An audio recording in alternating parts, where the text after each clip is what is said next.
চারিদিকে কত কিছু ঘটছে, মুখে মুখে ঘটনা যা রটছে,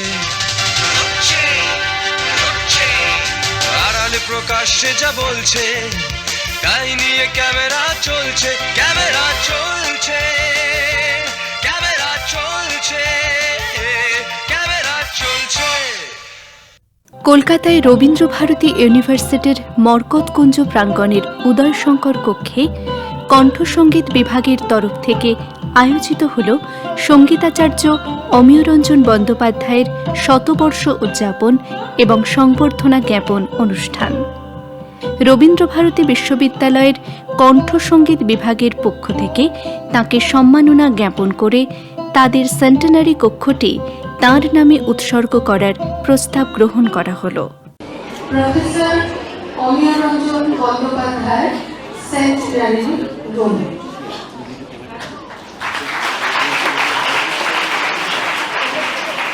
বলে রাখি যে প্রশাসনিক অনুমতি যখন আমরা কাগজে কলমে পেয়ে যাব, তখন এটি আমরা আমাদের ঘরের সামনে টাঙিয়ে দেবো। তোমরা সবাই ওই নামে ঘরটাকে চিনতে পারবে। উক্ত অনুষ্ঠানের উদ্বোধন করেন বিশ্ববিদ্যালয়ের মাননীয়া উপাচার্য অধ্যাপক সোনালী বন্দ্যোপাধ্যায়। উপস্থিত ছিলেন বিশিষ্ট সঙ্গীতবিদ এবং সঙ্গীতাচার্য অমিয়রঞ্জন বন্দ্যোপাধ্যায়ের পুত্র ডক্টর শান্তনু বন্দ্যোপাধ্যায়, কণ্ঠসঙ্গীত বিভাগের বিভাগীয় প্রধান প্রফেসর ডক্টর কঙ্কনা মিত্র সহ বহু বিশিষ্ট শিল্পী, শিক্ষক, প্রাক্তন ও বর্তমান ছাত্রছাত্রী এবং গুণীজনেরা।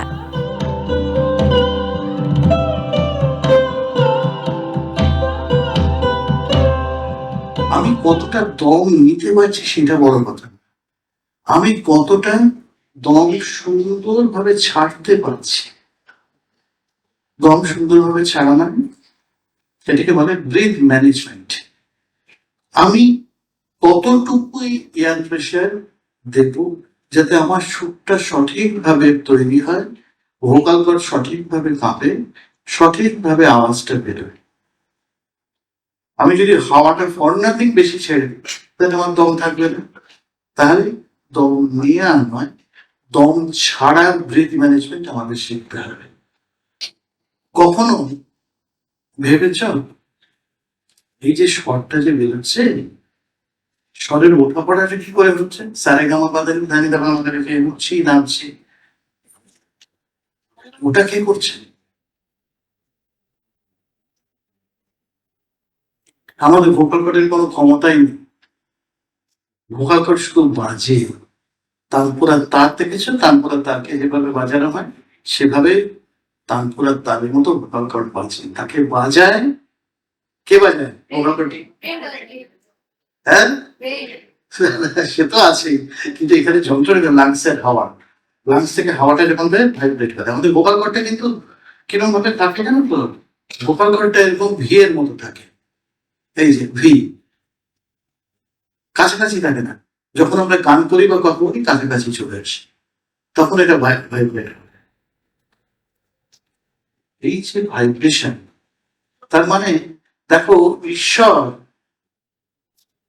কিভাবে পরম ব্রহ্ম আমাদের তৈরি করেছেন, যে আওয়াজকে কাছে আনলে আওয়াজ করছে, ভিড়ের মতো থাকছে বিশ্রাম নেওয়ার জন্য।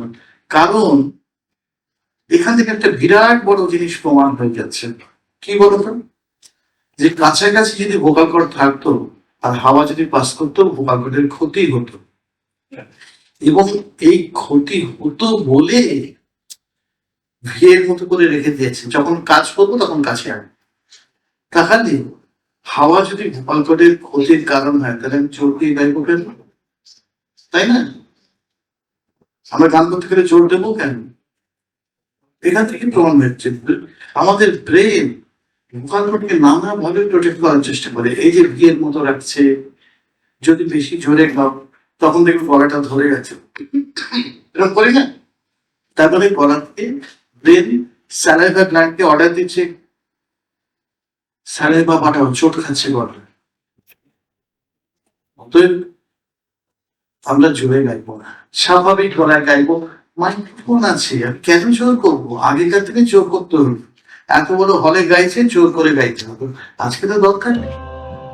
বিশ্ববিদ্যালয়ের সকলেই সাক্ষী রইল এক বিরল মুহূর্তের। 1 শতাব্দী পথ অতিক্রম করে জীবনের অমূল্য ভাণ্ডার হাতে নিয়ে তরুণ প্রজন্মের মাঝে উপস্থিত ছিলেন গুরু অমিয় রঞ্জন বন্দ্যোপাধ্যায়। শিক্ষার্থীরা সুরের ধারাতেই বরণ করে নিলেন এই শতবর্ষী শিক্ষককে।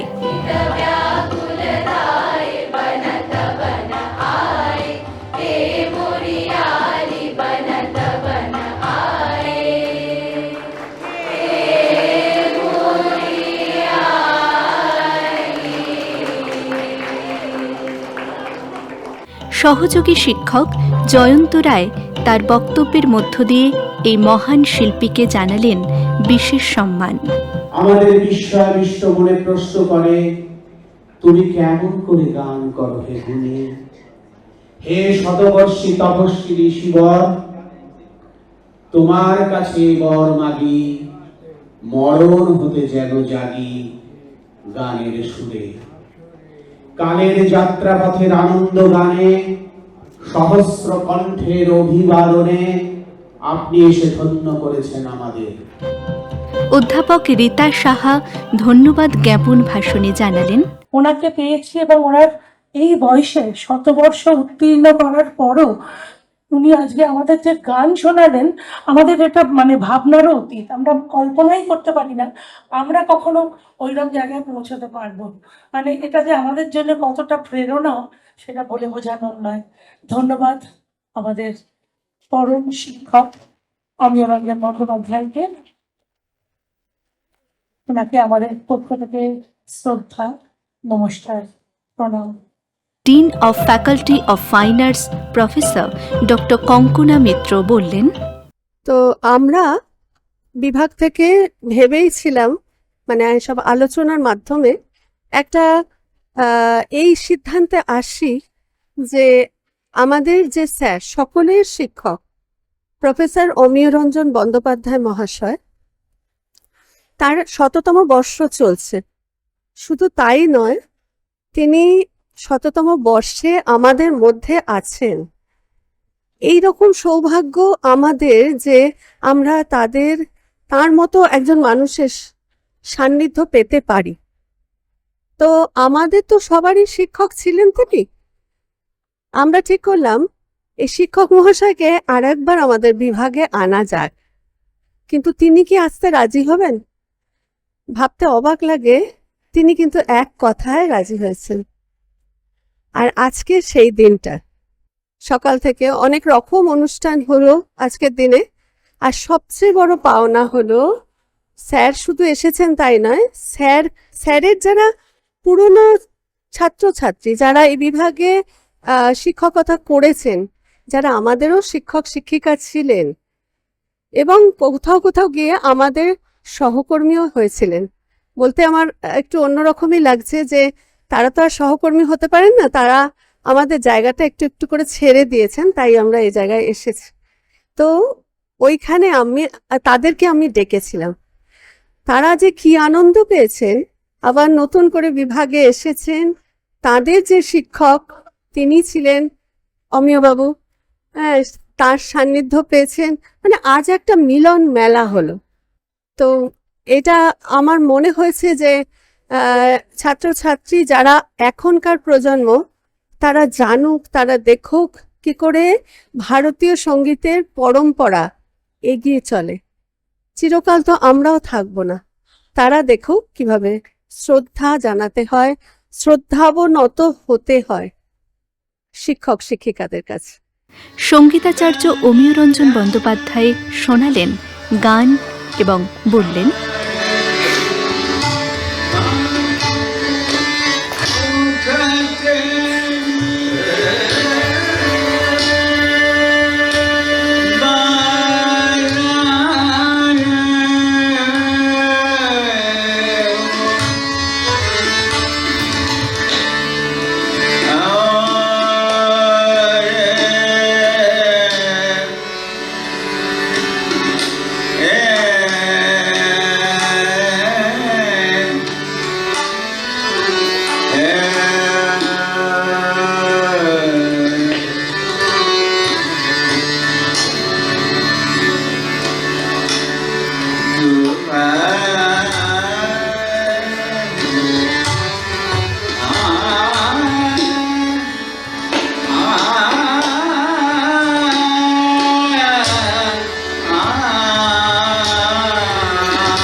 একটা উদাহরণ দিচ্ছি। সা রে গা পা মা রে। শান্তে কষ্ট হচ্ছে আমার, আর উনি দেখালেন, তানসেন পান্ডে দেখালেন সা নি ধা পা মা গা রে সা, ওইখানে শেষ নয়, ওইখানে শুরু। সা নি ধা পা মা গা রে সা, দুটো সা। আশ্চর্য হয়ে গেলাম, কি করে বার করলেন এই এত দুরূহ স্বর উদ্ঘাটন করে। চমকিত করা, অসাধারণ মনে হয়েছিল যে এরাই সত্যি সত্যিকারের বড় গুণী, কত সাধনা। ক্যামেরা চলছে